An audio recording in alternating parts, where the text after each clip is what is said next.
Page number 646 कल्पस्थान 8वां अध्याय। अब इसके आगे कीट कल्प का व्याख्यान करेंगे, जैसा कि भगवान धन्वंतरी ने कहा था। विषय मंतव्य। छोटे छोटे कीड़े नाना इनके द्वारा काटने पर भी विकार होने एवं उनकी चिकित्सा एवं अध्याय को वर्णित करते हैं। श्लोक 3-4। सांपों के शुक्र मल मूत्र शव के सड़ने से तथा अंडों के उत्पन्न होने वाले वायु अग्नि पित्त अम्बु कफ की प्रकृति के कीट नाना प्रकार के कहे हैं। परिणाम से ये कीट सब दोषों की प्रकृति से युक्त होते हैं। कीट होने पर भी, तुच्छ होने पर भी ये अति भयानक होते हैं। ये 4 प्रकार के हैं। श्लोक 5, 6, 7। कुंभिनस तंडुकेरी श्रृंगी शत कुलरिक उच्चिटिंग अग्निनामा उच्चिटिंग मयूरिका आवर्तक उर्वक सारिका मुख बेदली सरावर्तकुद अभिराजी पुरुष चित्र शीर्षक शतबाहु रक्तराजी 18 शीत वात स्वभाव के वायु को कुपित करते हैं। इनके काटने से वातजन्य रोग होते हैं। श्लोक 8, 9, 10, 11। कोंडी कन्मक वर्टी पंचवृश्चिक वानासिका ब्रह्मणिका विंदुल भ्रमर ब्राह्मणिका विच्चट कुंभी वच्च कीट अरिमेदक पद्मकीट दुंदुभीक मकर शतपादक पद्म पंचालक पाकमत्स्य कृष्णतंड गर्दभी कलीत कृमिसारी उत्क्लेश। ये 24 कीट पित्त प्रकृति के, इनके काटने से पित्त प्रकोप जन्य रोग होते हैं।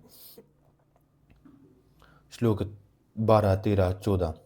विश्वभर पंचशुक्ल पंचकृष्ण कोकिल सेरियक पंचलक वल्लभ किट्टिब सूचिमुख कृष्ण गोदा कषायवासिक गर्दभक त्रोटक। ये 13 कीट सौम्य एवं कफ प्रकोपक हैं। इनके काटने से कफ रोग होते हैं। श्लोक 15, 16, 17, 18। तुंगिनाश विचीलक कालक वाहक कोष्ठाग्री कृमिकर मंडल पुंचक तुंडनाभ सर्पिका वल्गाली शंभुक अग्नि कीट। ये 12 प्राणनाशक हैं। इनके काटने पर सांपों की भांति वेग होते, उसी प्रकार की वेदनाएं होती और ये सन्निपात के लक्षण उत्पन्न करते। इनका दंशसार अग्नि से जलने की भांति लाल पीला श्वेत और काला होता है। श्लोक 19, 20, 21, 22। इन कांटों को तीक्ष्ण विष में ज्वर अंगों का टूटना रोमांच वेदनाओं का कारण सर्दी अतिसार तृष्णा दाह मूर्छा जम्बायाना कंपन श्वास का दाह अतिशय शीत पीड़िकाओं की वृद्धि शोफ गांठें मंडल द्रोणी कर्णिकाएं विसर्प कट्टिब। इनके कारण काटने से दोषों के अपने अपने उपद्रव होते हैं। जो अपने अपने अन्य उपद्रव हैं उन सब के भेदों से इसी विष से लक्षणों से विष के आहार से तीक्ष्ण विषयों में लक्षण से जाने। अमुकमल अमुकल आदि प्रकोप होने से उपद्रव हो जाते हैं।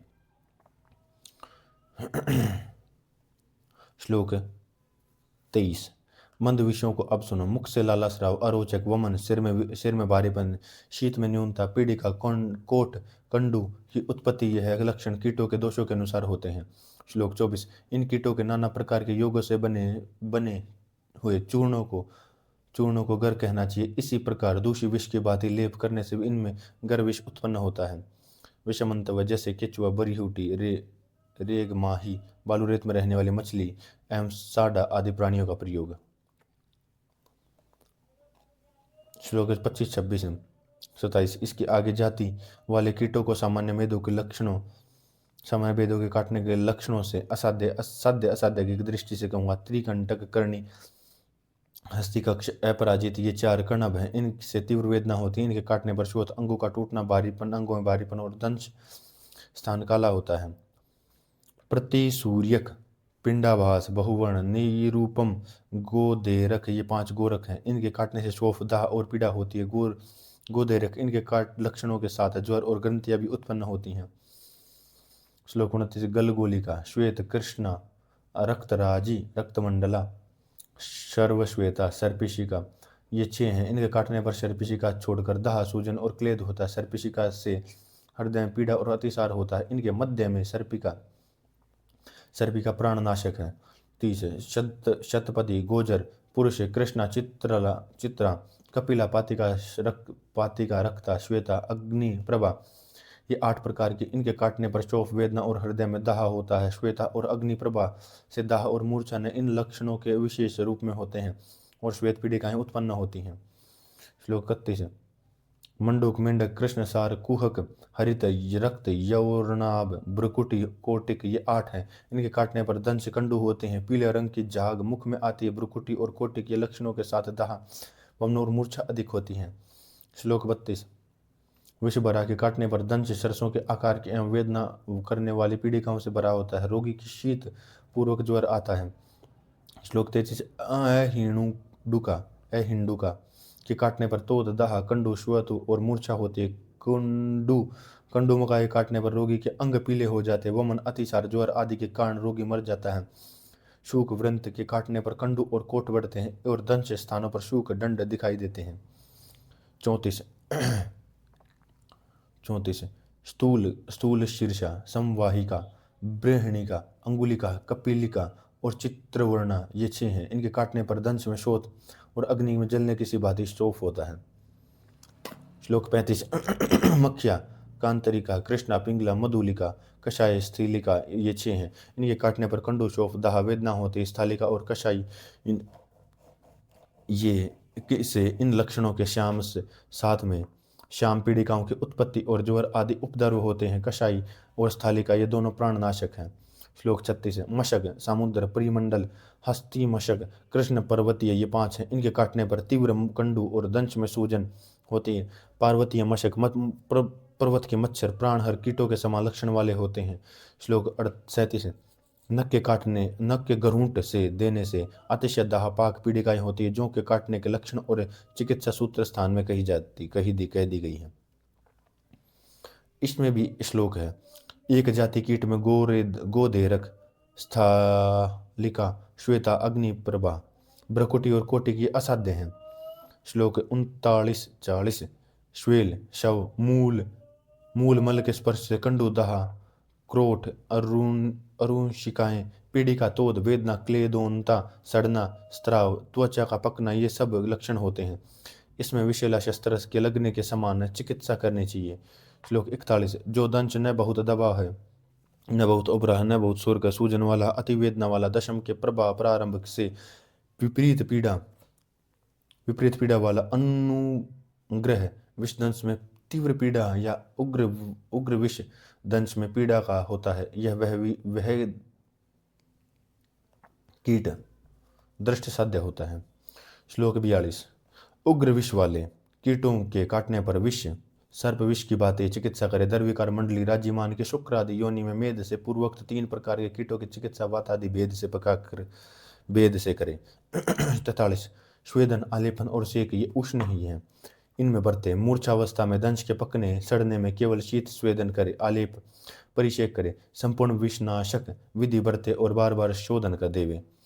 श्लोक 44-45। शीरीष, कूट की कूट, हल्दी, सेंधवा, दूध, मजा, वसा, घी, पीपली, सोट, दारू, हल्दी इनसे अथवा शालीपर्णी आदि लघु पंचमूल से बनाए उत्कारिका, पुलटिस, लपसी स्वेदन से उत्तम है। वृश्चिक के दंश में स्वेदन नहीं करे, अपितु आगे कहा धूम देवे। एक जाति वाले कीटों के लिए पृथक अगदों को कहता हूँ।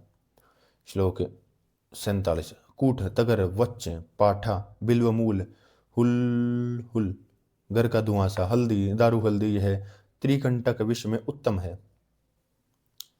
श्लोक 48।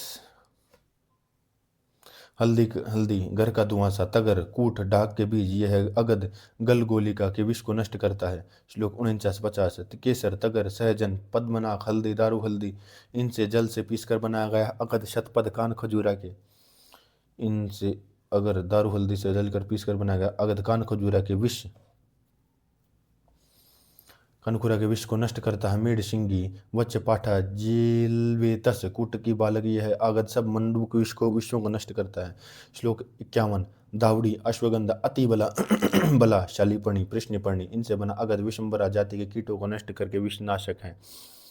श्लोक 52। शीरीष, तगर, कूट, शालीपर्णी, मधुपर्णी, हल्दी, दारू हल्दी इनका अगद अहिंडुका जाति के कीटों के लिए विषनाशक है। श्लोक 43-44-45। कंडूमका के काटने पर रात्रि में शीतल उपचार करे, क्योंकि दिन में सूर्य की किरणों से बल पाकर ये अच्छे नहीं होते। तगर, कूट, चिरचिटा इनका अगद शूक व्रंत में के विष में औषधि है।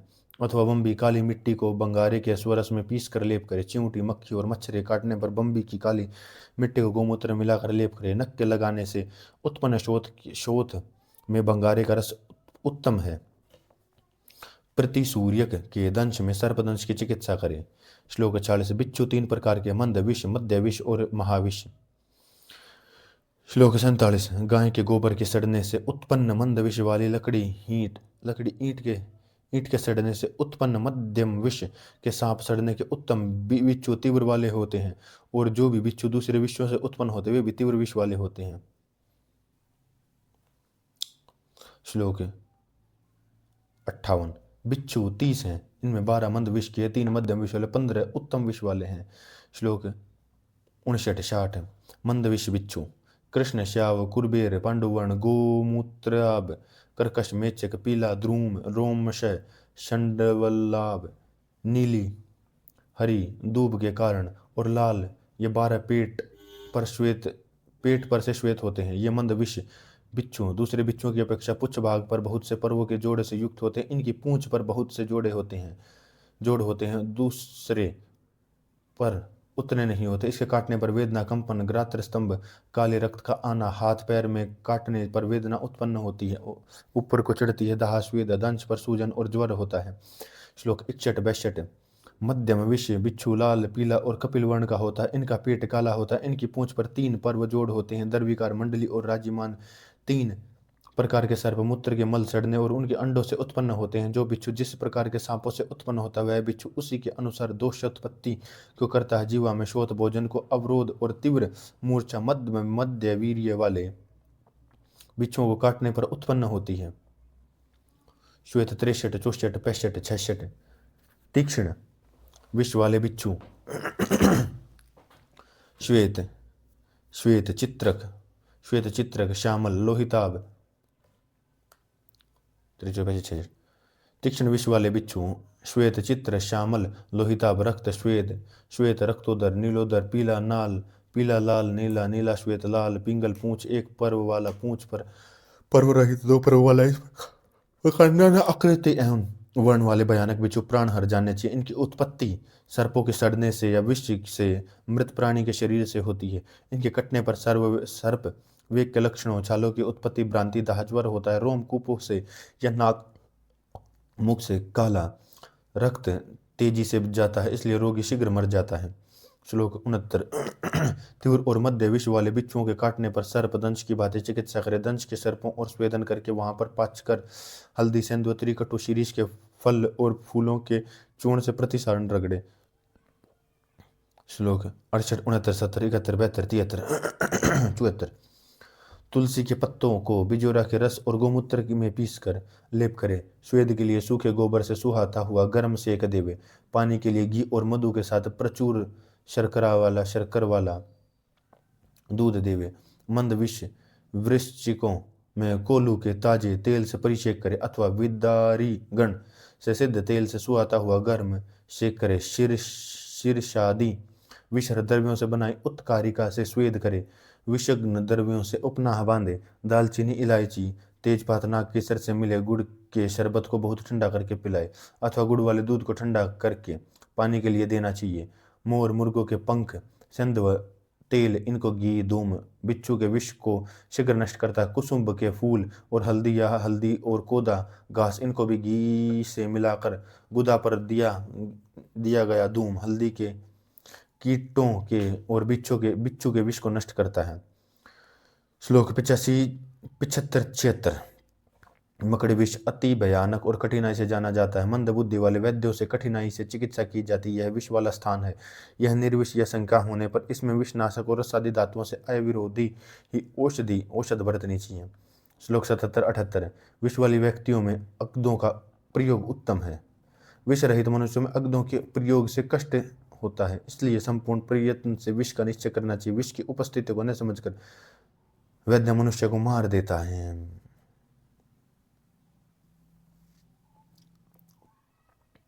श्लोक 79। फूटते हुए अंकुर से जिस प्रकार वृक्ष की जाति का पता नहीं चलता, इसी प्रकार मकड़ियों का विष सारी शरीर में थोड़ी मात्रा में फैला हुआ भी कठिनाई से जाना जाता है। 80 81 82 मकड़ी का विष प्रथम दिन थोड़ी कंडू वाली फैलने वाला कोष्ठयुक्त और अस्पष्ट रंग का त्वचा के समान ही प्राय रंग रहता होता है। दूसरे दिन यह किनारों पर सूजा, बीच में दबा हुआ और स्पष्ट अंगों वाला होता है। तीसरे दिन और भी स्पष्ट हो जाता है। चौथे दिन विष कुपित हो जाता है। इसके आगे के दिन में विष प्रकोपजन्य रोगों को मनुष्य को उत्पन्न करता है। छठे दिन फैलकर सब मर्म प्रदेशों को विशेष रूप में ढांप लेता है। फिर सातवें दिन बहुत बढ़कर विष को व्याप्त कर रोगी को मार देता है। श्लोक 84। जो मकड़ियाँ तीक्ष्ण, चंड और उग्र असहन विष वाली होती हैं, वे 7 दिन में रोगी को मार देती हैं। जो मध्यम वीर्य वाली होती हैं, इनसे अधिक दिनों में ही मार सकती है। जो मंद वीर्य वाली होती है, 15 दिन में मार देती हैं। इसलिए वैद्य प्रयत्न के साथ दंश के कारण रोगी के मरने से पूर्व ही विषनाशक योगों से चिकित्सा करे। श्लोक 85 86 87। मकड़ियाँ 7 प्रकार से विष निकालती हैं, यथा लाला, नख, मूत्र, तृष्णा, रस, मल और शुक्र से। यह विष उग्र, मध्यम, मंद स्नेह से 3 प्रकार का है। यह विष जिस विष में कंडू, कोट, स्थिरता, आगे न फैलना, थोड़ा अदर हो, वह लाला के कारण से उत्पन्न होता है और वह मंद पीड़ा वाला होता है। शोभ, कंडू, रोमांच, धूमोद्गार नख के दंश में होते हैं। दंश में काला हो, किनारों पर लाल या फटा हुआ हो, किनारे के समान न हो, तो विष का कारण मूत्र होता है। जो दंश दांतों के कारण उत्पन्न होता है, वह कठिन, विवर्ण, स्थिर मंडों वाला होता है। इसमें उग्र वीर्य जानना चाहिए। रज, मल और शुक्र से उत्पन्न दंश में छाले या दंश पके हुए आंवले या पीलू के समान पांडुवर्ण होता है। श्लोक 88 89। लुताओं के विषय में इतना कहना इतना तो कहा है कि अब इनकी उत्पत्ति का पुराना इतिहास काटने के सामान्य लक्षण, साध्य और वेदों के साथ चिकित्सा कहूँगा। श्लोक 90 91 92 93। कभी पुरातन काल में विश्वामित्र राजा ने ऋषियों में श्रेष्ठ वशिष्ठ ऋषि को उनके आश्रम में जाकर कुपित किया था। रवि के समान तेजस्वी मुनि के क्रुद्ध होने पर उनके दर्शन मात्र श्वेत के कण माथे पर गिर पड़े थे। ये श्वेत बिंदु गाय के लिए काट कर इकट्ठे किए हुए घास पर पड़े। इन बिंदुओं से महाविष नामक की लुताएं उत्पन्न हुई। राजा के साधन, वाहन, अपकार के लिए ये लुताएं बढ़ने लगी। क्योंकि वृष्ण मुनि के श्वेत कण कटे हुए घास पर पड़े, इसलिए इन्हें लूता कहते हैं। इनकी संख्या 16 है। श्लोक 84 85 86 87 88 99 94 95 96 97 लूता की 2 प्रकार की कष्ट साध्य और असाध्य। इनमें 8 कष्ट साध्य और 8 असाध्य हैं। इनमें त्रिमंडला, श्वेता, कपिला, पित्तिका, आल विषा, मूत्र विषा, रक्ता, कसना, ये 8 हैं। इनके काटने से शिरोवंदना, दंश स्थान पर कंडू वेदना तथा विष और कफ वातजन्य रोग होते हैं। सौवर्णिका, लाजवर्णी, जालिनी, इणिपद्दी, कृष्णा, अग्निवर्णा, काकंडा और मालागुणा, ये 8 हैं। इनके काटने पर दंश स्थान पर सड़ना, रक्त का बहना, ज्वर, दाह, अतिसार और त्रिदोष जन्य रोग होते हैं। नाना प्रकार की पीड़िकाएं, बड़े बड़े मंडल चकते और बड़े कोमल लाल स्याव एवं फैलने वाले सूजन होती हैं। सब लूताओं के काटने पर ये लक्षण सामान्य रूप से होते हैं। श्लोक 100 101 2 3 4 5 6 7 8 9 10 11 12 13 14 15 16 14 15 115। इनके विशेष लक्षणों और चिकित्सा को कहता हूँ। त्रिमंडला के काटने पर काला रक्त बहता है, दंश कटा होता है, बहरापन, दृष्टि का मेला होना, नेत्रों में दाह होता है। इसमें आँख की जड़, हल्दी, रसना, प्रश्न पड़ने इनका उपयोग होता है। पीने मनुष्य में, आलेप में और अंजन में करे। श्वेत के दंश में श्वेत वर्ण एवं खाज वाली पीड़िका होती। इनमें दाह, मूर्छा, ज्वर, विसर्प, क्लेद पीड़ा होती। इनमें चंदन, रसना, इलायची, हिरणु, नल, जल, वेतस, कूट, खस, तगर, मासी इनका अगध हितकारी है। कपिला लूता के दंश में ताम्रवर्ण की एवं स्थिर पीड़िका होती है। सिर में बाहरीपन, दाह, तिमर और भ्रम होता है। इसमें पद्माक, कुष्ठ, इलायची, करंज, अर्जुन की छाल, चालीपर्णी, अर्कपर्णी, चिरचिटा, ध्रुवी, ब्राह्मी के विष नाशक उत्तम है। पित्तिका के काटने पर पीली स्थिर पीड़िका होती है। वमन, ज्वर, सिर में दर्द, आंखों में लाली होती है। इसमें कुटज, खस, नाक, केसर, पद्मनाक, जलवेत, शीरीष, चिरचिटा, लसूड़ा, कदम्ब, अर्जुन की छाल उत्तम है। अल विष लूता के दंश में पीड़िका लाल चकत्ते जैसे सरसों के आकार की होती, इसमें तालुशोष और दाह होता। प्रियंगु हीवरे कूट खश जलवे तस सौंफ पीपली एवं बरगद के कोमल पत्ते यह अगध बढ़ते मूत्र विष वाली लूता का दंश सड़ने फैलता है। रक्त काला होता है। काश श्वास वमन मूर्छा ज्वर दाह होता है। इसमें मेनसिल हड़ताल मुलेठी कूट चंदन पद्मनाग खस इनको मधु में मिलाकर बरते। रक्त लूता का दंश चारों ओर पांडुवर्ण की पीड़िकाओं का दाह क्लेद से युक्त किनारों पर लाल या रक्त युक्त होता है। इसमें बालक चंदन खस पद्मा का अग्र बरते। अर्जुन लसूड़ा और अमृतक की छाल का लेप करे। कसना लूता के दंश से पिछल शीतल रक्त बहता। इसमें काश श्वास भी होते। इनमें दंश में रक्त लूता की भांति चिकित्सा करे। श्लोक 116, 17, 18, 19 है। कृष्ण का दंश मल की गंध वाले थोड़े रक्त वाला ज्वर वमन मूर्छा दाह काश श्वास युक्त। इसमें इलायची तगर सर्पाक्षी रसना चंदन इनको महासुगंधी अगध के साथ असाध्य कहकर बरते। अग्निवक्त्रा लूता के दंश में दाह अतिशय स्त्राव ज्वर चोष अग्नि के पास बैठने से दाह कंडू रोमांच दाह स्फोट छाले होते हैं। इनको असाध्य कहकर कृष्णा लूता की चिकित्सा से सारीवा खश मुलेठी चंदन आदि कमल पद्मख इनको बरते। श्लोक 120 सब वैद्य सब लूताओं के विश्व में लसूड़े की छाल पान लेप आदि सब में बरते। इसी प्रकार से अक्षीव पीपली शोभांजन पीपली भारी बड़ी भारी नीम की उत्पन्न पीपली का प्रयोग करें। श्लोक 121, 22, 23, 24, 25, 26, 27 आठ लूताओं कष्ट साध्य हैं। कष्ट साध्य कह दी गई। उनमें दो कभी अच्छी होती हैं कभी नहीं। ये कृष्ण और अग्निवर्णा है। अब प्रतिहित शक्ति वाली असाध्य लूताओं का लक्षण मुझसे सुनो। सुवर्णिका का दंश काला जागदार मछली की गंध का होता है। इसमें रोगी को श्वास काश ज्वर प्यास भयानक मूर्छा लाजा वर्ण के दंश में काला दुर्गंध रक्त वाला बहता है। रोगी को दाह मूर्छा अतिसार और सिरोवेदना होती है। जालिनी का दंश भयानक रेखादार किनारों से फटा होता है। इसमें जड़ता श्वास अंधकार का बढ़ना और तालुशोष होता है। इणी पदी का दंश काले तिल के आकार का होता है। रोगी को तृष्णा ज्वर काश श्वास होता है। काखंडिका के दंश के दृष्ट स्थान रक्त पांडुवर्ण रोगी को अतिवेदना प्यास मूर्छा श्वास हृदय रोग काश और का तीव्र रूप में होती है। माला गुणा का दंश काल लाल दुर्वे की गंध वाला इसमें बहुत दर्द होता है। यह कई स्थानों पर फटा रोगी को दाह मूर्छा और ज्वर रहता है। श्लोक 128 असाध्य लूताओं में भी असाध्य कहकर उक्त उपचार करे। इनमें दोष विशेष की अधिकता से चिकित्सा करे। दाह एवं छेदन काटना न बरते। श्लोक 129, 30, 31, 32 विधान को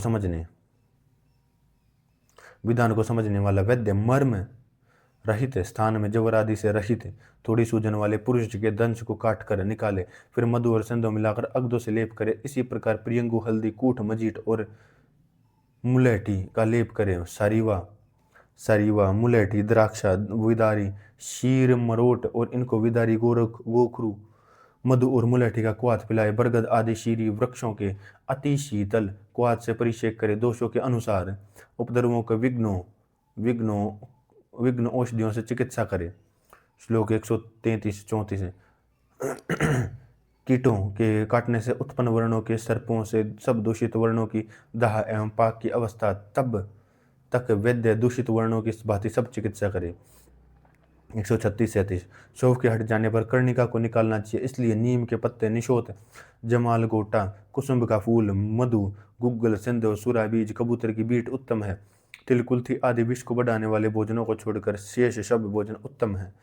श्लोक 138 सब प्रकार के विषयों में से वेदना रहित स्थिर कर्णिका को पाँच कर निम्ब पत्र दंतिमूल और शोधनीय द्रव्यों को मधु में मिलाकर लेप करके निकाले।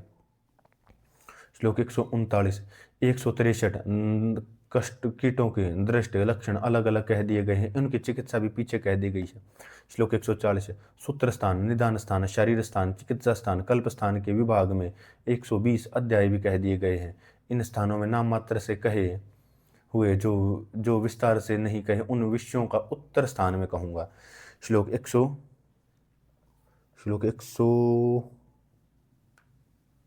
42, 43 वेदों में सनातन अनादि होने से तथा आयुर्वेद के अंगों के अक्षर अविचल होने से प्रत्यक्ष फल देखने से मनुष्य को कल्याणकारी करने होने के कारण वाणी समूह संक्षेप का अर्थ विस्तार कहने के कारण, मनुष्यों से पूजा किए जाने के कारण चिकित्सा से बढ़कर और कोई पुण्यशाली वस्तु को हम नहीं सुनते। अमृत की योनि वेदों के गुरु व श्रेष्ठ प्रभाव वाले ऋषियों में अतिशय सम्यक निर्मल मत ज्ञान को धारण करके कहे अनुसार कार्य को मनुष्य पर इस लोक और परलोक में सुखी होता है। उत्तर स्थान प्रथमो अध्याय।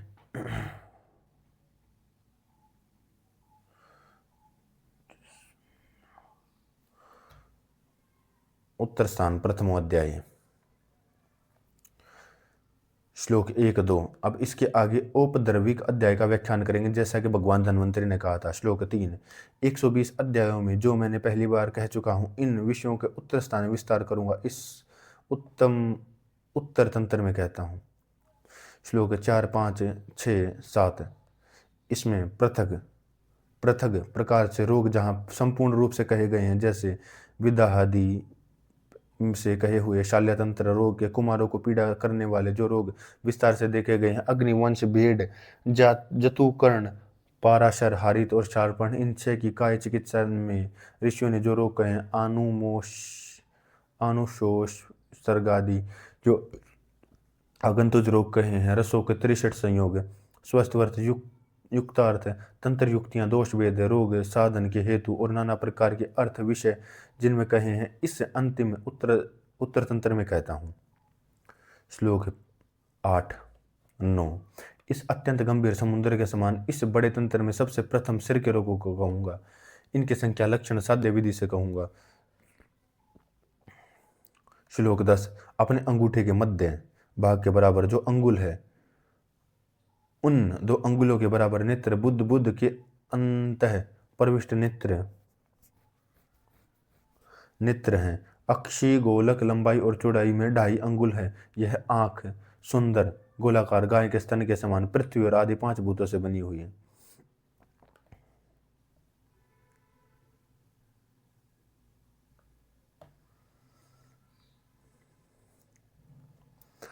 श्लोक 11। इस नेत्र बुद्ध में मांस पृथ्वी से, रक्त अग्नि से, कृष्ण भाग वायु से और श्वेत भाग जल से, आश्रुत आकाश से उत्पन्न होते हैं। श्लोक 13। विदेह ने दृष्टि को जिस प्रकार कहा था, उसी प्रकार दृष्टि को कहता हूँ। नेत्र की लंबाई का 1/3, 1/3 कृष्ण मंडल का 7वां 1/7 दृष्टि है। ऐसा शाकल्य का विधान करते हैं।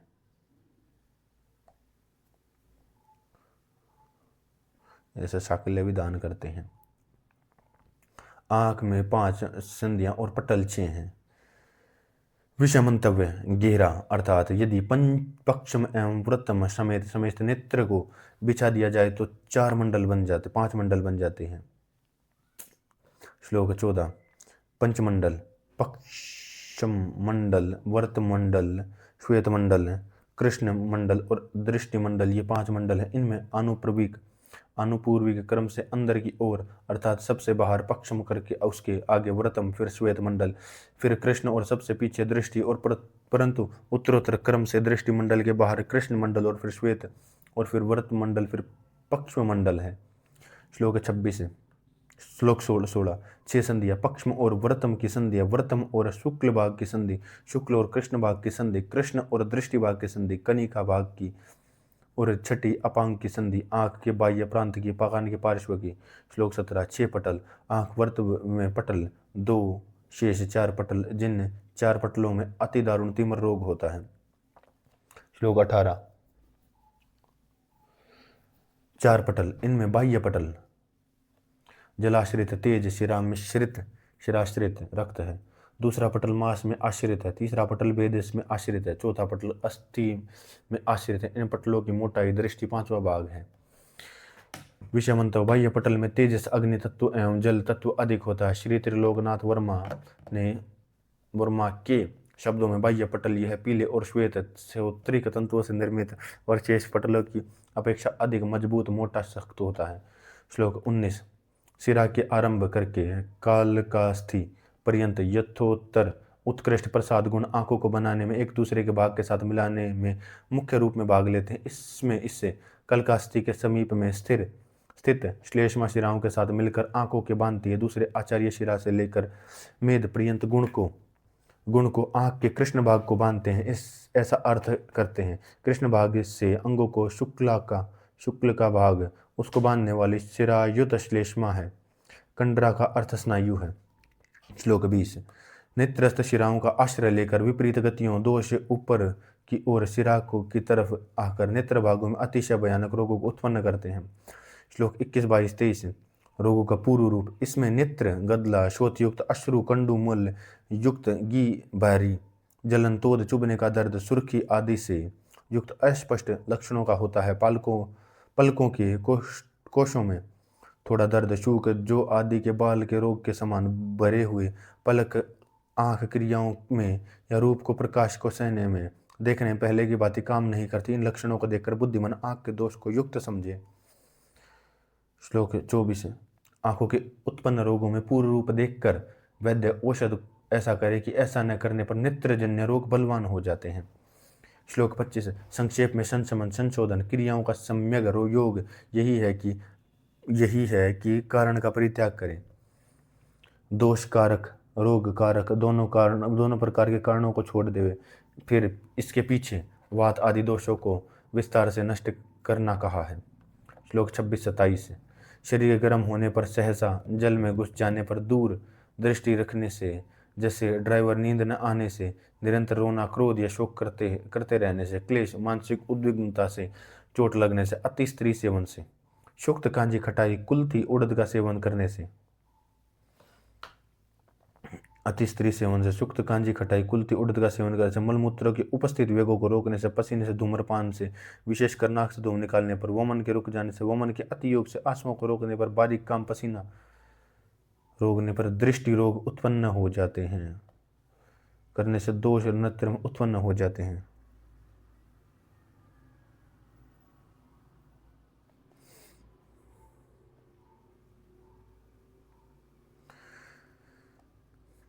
आंखों के 76 रोग हैं। वातजन्य 10 है, पित्तजन्य 10 है, कफजन्य 13, रक्तजन्य 16, सर्वजन्य 25, ब्राह्य 2। इस प्रकार से नेत्र के 76 रोग हैं। श्लोक 29, 30। वातजन्य रोगों में हतादिमंत, निमिष, गर्भिका, दृष्टि, वातहत, वत्तर्म असाध्य हैं। वातजन्य काच रोग जप्य हैं। शुष्का, क्षिपाक, अधिमंत, अभिषंद, मारुत, प्रिय और अद्यंत वात, ये 5 असाध्य हैं। श्लोक 31। पित्तजन्य रोगों में हस्व, जड़व, जलस्राव, ये 2 रोग असाध्य हैं।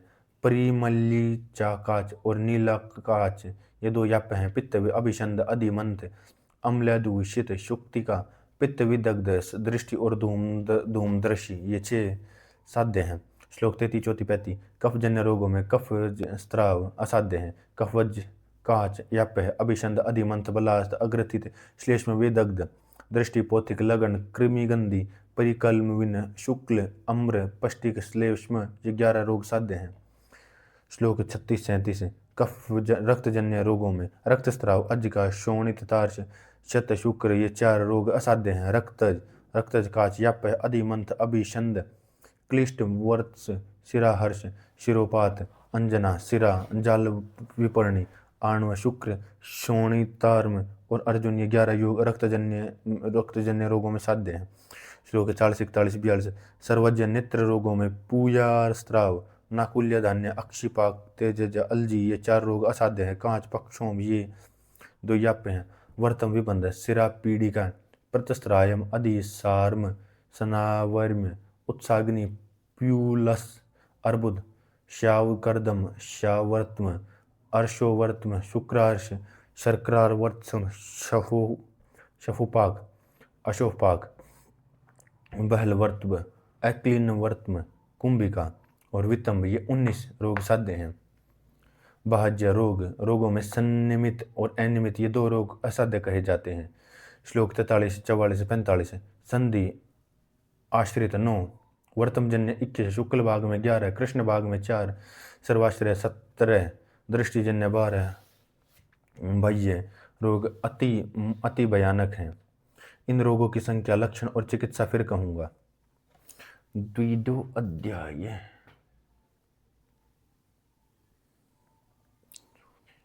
अध्याय 2 अध्याय 2 श्लोक 1-2। अब इसके आगे संधिगत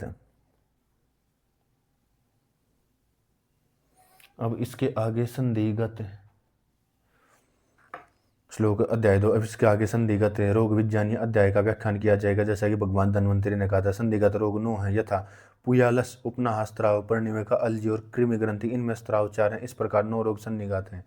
कनिन, संधिजन्य शोफ के पकने पर घटज दुर्गंध युक्त पूय बहती, इसे पुयालस कहते हैं। दृष्टि संधि में बड़ी, न पकने पर थोड़ी पकने वाली, कंटु, बहुल एवं वेदना रहित ग्रंथि प्राय उपनाह कहते हैं।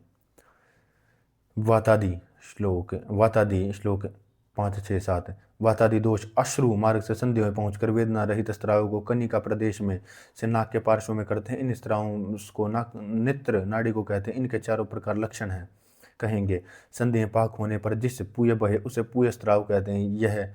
वह एक तरह का नहीं होता। जो स्त्राव श्वेत, सांद्र, घट्ट, पिच्छल और वेदना रहित होता है उसे श्लेष्मा स्त्राव कहते हैं। रक्तजन्य रक्त का स्त्राव रक्त मिश्रित उष्ण बड़ी मात्राएं पतला बहता है। पित्ता स्त्राव पीली जाई का नीला उष्ण जल के समान स्त्राव कनिका संधि मध्य होता है। विषमंत चारों प्रकार के स्त्राव कनिका नाम से संधि बहते हैं। इनका पंचाब के डलका और अन्यत्र पानी न जाना है। इनमें किसी प्रकार की वेदना नहीं होती। स्त्राव पानी का सा बहता, उसमें श्वेतता, रक्तता, पित्तता अत्यंत सूक्ष्म रहती है। इसके आगे चलकर दृष्टि घट जाती है। नेत्र श्लोक 8। पर्वणी ताम्रवर्ण की पतली दाहशूल से युक्त गोल सूजन युक्त रक्त के कारण होती है। अलजी कृष्ण और शुक्ल की संधि पर्वणी के समान लक्षणों वाली और अलजी स्थूल होती है। दोनों स्थान वेद नहीं। श्लोक 9। संधि में उत्पन्न कृमि ग्रंथि रोग करते हैं, जिससे पलकों में और बालों में खाज होती है। ये कृमि नाना प्रकार के आकार के वृत्तम और शुक्ल ग्रंथियों में घूमते हुए आंख को दूषित करते हैं। तृतीय अध्याय इसके आगे वर्तमगत रोग ये विज्ञानीय अध्याय का व्याख्यान करें, जैसा कि भगवान धन्वंतरि ने कहा था। श्लोक 3, 4। जब पृथक पृथक वातादि दोषों का समस्त रूप में दोष अतिशय प्रकुपित होकर वर्तम के मध्य में आश्रित शिराओं में फैलकर वर्तम में स्थित हो करते हैं, तब मांस और रक्त बहकर वर्तम में आश्रित रोगों को शीघ्र उत्पन्न करके इनके नामों को सुनो। श्लोक 5, 6, 7, 8। उत्संगनी कुंभिका, पोथकी, वर्तम शर्करा, अर्शो वर्तम, शुक्रार्श, अंजनामिका, बृहवत्सल, वर्तम बंधक, क्लिष्टम वर्तम, श्याम वर्तम, प्लिक्म वर्तम, परिकल्म वर्तम, वातहत वर्तम, अर्बुद, निषेम, शोणितार्श, लगन, विस्त्रम, पक्षोम, ये 21 रोग वर्तम में आश्रित इनको नाम से कहा गया है। श्लोक 8।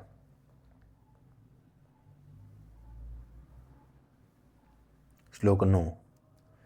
इनके लक्षणों को कहते हैं। जो पीड़िका पलक के अंदर मुख किए हुए बाहर की ओर उभरी हो, पलक के नीचे उत्पन्न होती, उसको उत्संगिनी पीड़िका कहते हैं। यह इसी प्रकार की छोटी पीड़िकाओं से व्याप्त है। अन्यत्र इस प्रकार की पीड़िका सन्निपात जन्य कहते हैं। श्लोक 10। व्रतम में होने वाली जो पीड़िका कुंभी के बीज के समान होती है, फूटने के पीछे की फूल जाती है, मर जाती है, उसे कुंभिक पीड़िका कहते हैं। श्लोक 11। पोथिक पीड़िकाएं स्त्राव वाली कुंडूक बारी छाल सरसों के आकार की वेदना कारक होती हैं। वर्तम शर्करा सूक्ष्म गनी पीड़िकाओं से जो खर कर्कश एवं स्थूल पीड़िका गिरी होती है, उसका नाम वर्तम शर्करा है। श्लोक 13।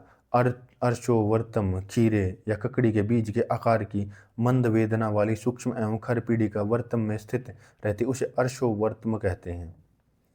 श्लोक 14। शुक्रार्श लंबे अंकुर के समान खर कठिन अति कष्टदायक पलक में उत्पन्न यह रोग शुक्रार्श नाम से कहा जाता है। श्लोक 14। तोद दाह चुभने की सी वेदना युक्त ताम्रवर्ण कोमल मंद वेदना वाली सूक्ष्म पीड़िका जो पलकों में होती है, उसे अंजनामिका अंजनहारी कहते हैं। यहाँ पर अंजन लगाया जाता है, वहाँ पर होने वाली पीड़िका इसके होने पर अंजन नहीं लगा सकते। श्लोक 16।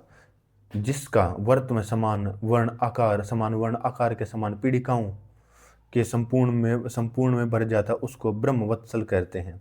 कंडूक थोड़ी देने वाली पलकों की सूजन के कारण जो मनुष्य आंखों को संपूर्ण रूप से बंद नहीं कर सकता, उसे वर्तम कहते हैं। श्लोक 18।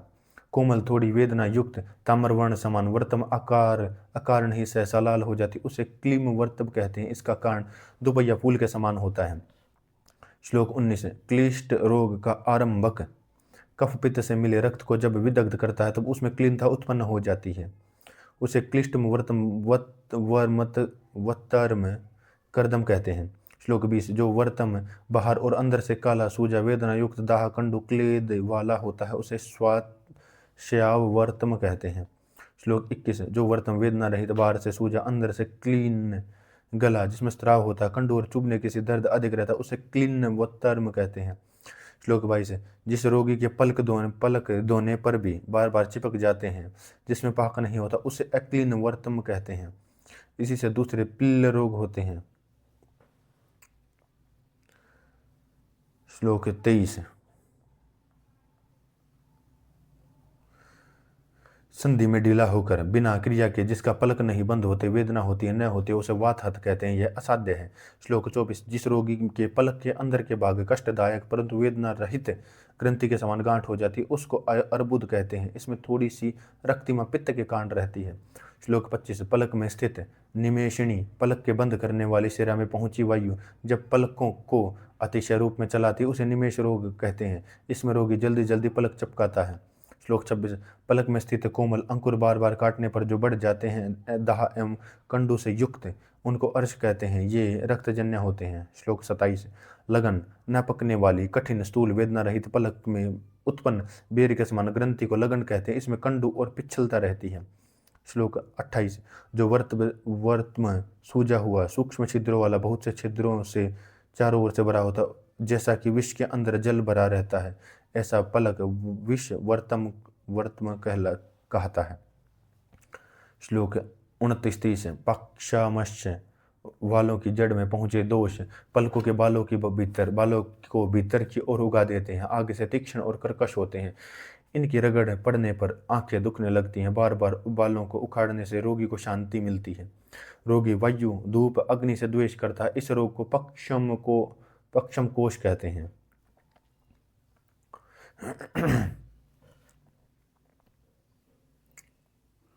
नेत्रमंडलों की गणना करते समय एक पक्षमंडल भी गिना जाता है, यह पक्षमकोप उसी मंडल का रोग है।